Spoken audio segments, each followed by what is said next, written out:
At last দীর্ঘ 1 মাস পর শাড়ির রিক্রিয়েশন ভিডিওটা শেষ করতে সক্ষম হয়েছি। শাড়ি আমার পরা হয় না, তাই সেম প্যাটার্নে ড্রেস করেছি। আপুর শাড়িটা মসলিনের উপরে ছিল।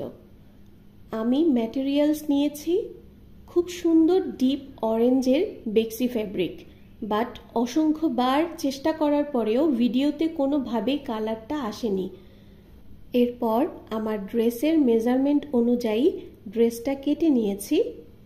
শাড়িতে অনেকগুলো ফ্লাওয়ার ছিল, এর জন্য কুশি কাটা দিয়ে কিছু ডেইজি ফ্লাওয়ার করে নিব। এই ফুলগুলো তৈরি করতেই আমার এতগুলো সময় চলে গেল। যতটা সহজ মনে হয় আসলে করাটা অত সহজ না। এরপর প্রতিটা ফ্লাওয়ার গ্লু দিয়ে ড্রেসের ডিজাইন অনুযায়ী বসিয়ে নিতে হবে। যত ঘন ডিজাইন তত বেশি ফ্লাওয়ার তৈরি করে নিতে হবে। ড্রেস মেকিংয়ের পরবর্তী অংশ এবং ফাইনাল লুক থাকছে সেকেন্ড পার্টে।